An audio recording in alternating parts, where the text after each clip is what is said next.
Now dito po sa iba't ibang mga issue. Unahin lang muna natin dahil po sinasabi po na yung pangalan daw ni PBBM ginamit lang daw para makuha yung 52 billion pesos. In fact, nakita ko rin sa isang content mo na misrepresented daw si PBBM sa 100 billion pesos na budget insertion issue. Anong nakikita nyo po rito? Na imbis na i-welcome muna yung mga information na atin pong mga nakukuha, parang biglang binabara agad, no, attorney? Yes. So currently sa situation na yan hindi pa clear talaga lahat because it's all information coming from third parties pa. So before sana mag-make ng any conclusory remarks, it would be best na marinig lahat nung side nung allegedly involved. Kasi like what I explained in my video, the senator who is currently the head of the Blue Ribbon Committee, siya yung nagsalita regarding that. So that would have an appearance na para may bias or partiality. Parang ganun po. Yun lang yung observation ko as a reasonable observant. Because number one, why would you be speaking for the president? Dapat the president should be defending himself or the executive should be defending themselves. Pero ngayon, may nauna na. Tapos parang it appears ngayon na pinipinpoint yung other individuals.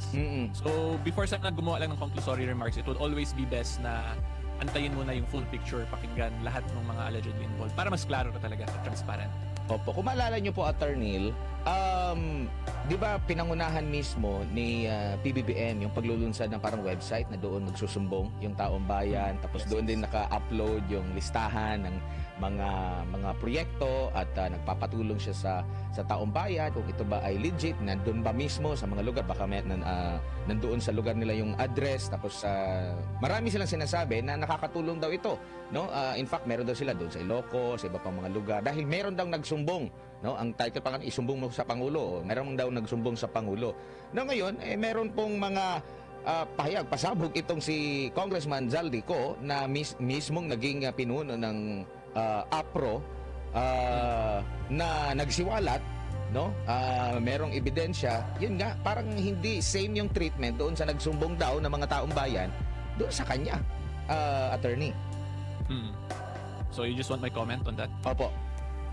So yung masasabi ko lang dyan, kasi number one, of course, you also have to consider the political factors between them, kasi pinangalanan mismo is the president, ni Congressman Zaldico. So syempre, sino ba naman yung parang gugustuhin na siya yung pinangalanan? But as to the issue lang na dun kay Congressman Zaldico, as to the issue of whether or not meron bang insertion, it is my very humble and respectful opinion na si Congressman Zaldico is actually a very good witness to that issue or to that fact, considering he is the appropriations chairman. Therefore, she is the best witness para sabihin at i-determine kung whether or not meron ba talagang insertions. Yung next issue na lang talaga dyan kasi na kailangan isolve is whether or not yung mga pinangalanan ba ni Zaldico is the actual persons who instructed him. Yun yung medyo ano pa ngayon hindi pa talaga klaro based on my observation. Kasi of course, si Congressman Zaldico is pointing fingers. Then of course, yung tinuro, it is, I think, common human instinct to deny allegations naman, lalo na if it involves yung mga ganitong corruption issues na sobrang massive. Bilang abogado, attorney, needed ba talaga na panumpaan yung kanyang mga salaysay? Hindi ba pwedeng makapag-imbestiga kung sino man yung investigating body out of doon sa kanyang testimonya, say nga doon sa mga sumbong ng taong bayan, o kailangan pa talaga panumpaan? Yun yung nagiging ano ngayon debate, umuwi ka na, panumpaan mo yung yes. So hindi ba uusad yung investigasyon? Meron din siyang inilahad, attorney. So si Congressman Zaldico, the way I see it, he's just making a video statement dun sa personal account niya. So as a ordinary statement, hindi naman yan kailangan panumpaan kasi wala pa naman actual case siyang final, wala naman sa court, wala naman sa Senate investigation, wala sa legislative inquiry basically. So as to the video, hindi kailangan. Pero kung gusto talaga, like let's say, i-file yun siya gamitin as a complaint affidavit later on, as a judicial affidavit, kailangan siya panumpaan pag nandun na sa stage na yun. Pero currently, from how I see it, si Congressman Zaldico, nilalabas lang niya yung mga thoughts niya. Yun yung nakikita ko lang. And since he is still in that stage, hindi naman yan kailangan panumpaan because that is just a statement by a private citizen kasi hindi na po siya congressman, di ba? And at the end of the day, we just have to remember or we just have to consider as the people who observe these statements is that whether or not credible, reputable, or meron bang valid credentials yung taong nagsasabi ng ganun. Yun lang yung kailangan natin consider dyan. Kasi again, wala pa naman po talaga tayo sa proper court proceedings, judicial proceedings, or legislative proceedings. So hindi naman yan mandatory talaga na manumpa. Pinapalabas, yung observation ka lang nilalabas lang ni former congressman ko, yung thoughts niya as to the issue.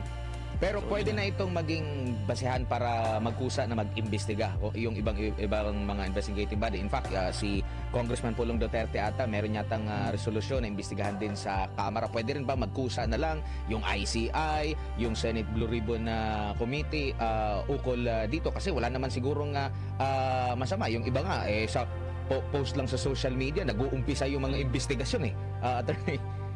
Yes, pwede. They actually have that power and that prerogative or discretion if they choose to do so. Kasi pwede naman mag-investigate motu proprio yung Congress, diba? Kung if there is an issue na pasok dun sa gusto nila gawan ng investigation in aid of legislation, then they can investigate even without the sworn statements, kasi they can invite naman later on yung mga yung mga resource persons, tapos doon na nila pasumpain pag nag-start na yung proper proceedings. Opo. Marami pong kumo-question sa pagiging independent ng independent commission na attorney. Sa tingin niyo po ba meron pa bang dapat na gawin? Kasi una ang nag-appoint sa kanila diyan ang executive, particularly ang mismong pangulo. Paano na lang kung maraming mga witness, halimbawa kagaya nitong si Congressman Zaldico na naituturo itong mga malalaking pangalan. So, nalalagay sa question kung independent ba talaga yung independent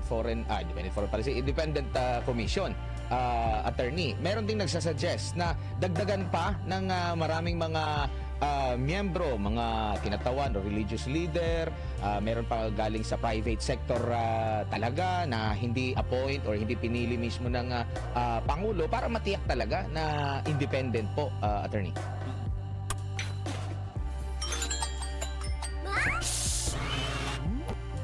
So yung position kasi ng ICI talaga is a very unique position if you ask me, considering the main task is to investigate corruption. Tapos yung mga iniimbestigahan nila mainly ngayon ay mga politicians, 'di ba? So there will really be a perception of bias sa public pag ganyan. So kung ako po tatanungin, the best case sana diyan para maging independent, gawin sana somewhat similar yung sa structure ng mga independent constitutional offices natin, which is created specifically by the Constitution para maging independent talaga siya. Ang dilemma lang natin, hindi yun ganun kadali pag pag idadaan na via a constitutional creation yung office. So, yan lang po. It's very hard yung trabaho ng independent to make it appear as independent because yung mga yung appointing authority ng ICI itself ay ngayon pinipinpoint din ng mga ilang figures na inimbestigahan nila. So from there pa lang po makikita na natin na there is really room to question the quote-unquote pagiging independent niya.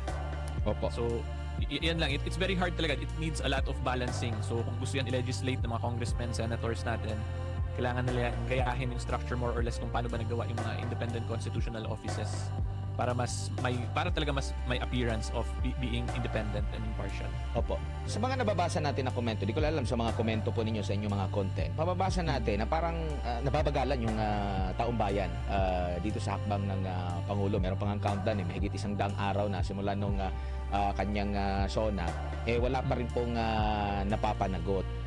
Meron ding pahayag ang palasyo. Though ang pahayag kasi ng palasyo medyo paiba-iba. Yung una, sinasabi na hindi pwedeng madaliin, no? Kasi dapat pulido daw yung pagka-file ng kaso. Tapos meron pang isang pahayag naman na dapat bilisan daw na para kasi gusto ng taong bayan daw na mabilisang action. Di mo maintindihan kung saan ba sila tumatayo. Pero ang tanong ko lang po, attorney, pwede bang sa mabilis na paraan pero pulido? Like halimbawa sa napunan ni Professor Malutikia, yung mga ghost project na lamang po, no? Na malinaw na wala talaga doon sa lugar kung saan naka-indicate na dapat nandun yung project. Mahirap ba na mag-file ng kaso agad doon kung saan alam na kung sino yung involved, alam na kung sino yung mga party na involved? Kung wala doon, malaking ebidensya na po yun, attorney. Yes. So una i-explain ko lang din kung bakit important na dapat pulido talaga and you have sufficient evidence when filing a criminal case. Kasi pag na-acquit po kasi in a criminal case, hindi na yan pwede i-refile ulit or i-appeal ng prosecution kasi papasok yung double jeopardy. Yan yung general rule. Pwede yan siya questionin via certiorari but in very exceptional cases. So kung hindi pa pulido yung case, it would be better na mas i-prepare ng maayos para siguradong ma-achieve yung goal na ma-establish yung guilt beyond reasonable doubt. And then, yung next ko lang din masasabi is I agree na yung mga ghost flood control projects, yun supposedly, madali yun siya na case because it will speak for itself basically. Kung wala doon sa site yung project, and then that's automatic already na ghost, diba? Therefore, that could lead to misconduct, abuse of authority, misappropriation of funds. Kasi pag wala doon yung project, tapos pinondohan mo na, hindi very obvious na yung kalokohan na ginawa. So for the ghost flood control projects, yun madali yun siya.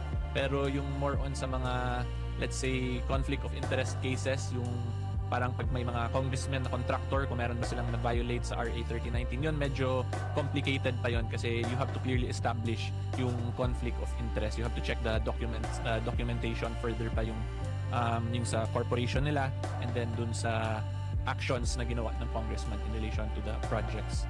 So again, pag ghost project yun, madali yun. Pero pag iba, medyo mas complicated and technical.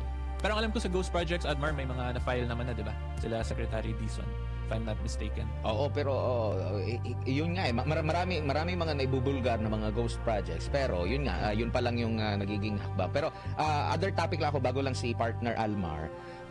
Meron pong pahayag si Congressman Zaldico dun sa kanyang mga pasabog na insertions nga na 100 billion pesos na ipinasok doon sa BICAM. No, ngayon pumalag yung syempre yung taga nagdedepensa sa Pangulo na kung mag-i-insert man lang, bakit doon sa BICAM? Dapat doon pa lang sa NEP. Bilang isang dating mambabatas at talagang involved din sa pagbabudget ng ating paghimay sa budget ng ating bansa. Sa paanong paraan ba ito na nakikita ninyo na pwedeng samantalahin ng mga corrupt in general po, attorney? Yung insertions. Opo, yung insertions. Kasi parang ang debate nila, kung totoong insertions yan ng Pangulo, dapat doon sa NEP. Bakit sa BICAM ipinasok, attorney? So, based from my experience kasi, pag idaan sa NEP yung pondo, yung may supervision and control of the budget niyan is the district representatives. And i-clarify ko lang din po, hindi ko sinasabi na porket district congressman yung may control and supervision is ibig sabihin kinukurakot nila, hindi po yun ganun. Ang point ko lang, sila yung nagsusupervise as to the implementation, whether or not nasunod. District representatives yung may control nun. And then, pag via insertions yan na hindi dinaan sa NEP, usually yung department, yung public officer, yung public servant basically na nag-insert nun, yung magkaka-supervision and control over that budget. Yan yung parang nagiging unwritten rule niyan when it comes to the usapang pang-budget. So, yun yung nakikita ko. Kaya, posibleng dinaan nila sa BICAM insertion para sila yung may supervision and control dun sa certain portion ng budget na yun. And maaari din ba, singit ko lang, bago lang si partner Almar talaga, maaari din ba na kaya sa BICAM, kasi ang masisisi hindi agad yung executive, kundi sino yung nautusan niya, which is ang nasa BICAM kasi mas more on nasa Kongreso na, di ba? Nasa dalawang kapulungan or yung committee na lang ng Senado tsaka Kongreso. So, kumbaga, para sa mga corrupt, safe yun na pamamaraan para hindi kami ang nagkokontrol niyan, yung Kongreso na. Tama po ba, attorney? Well, actually, if you talk about insertions, amendments, Congress talaga yung may control nun kasi legislative function na yun eh.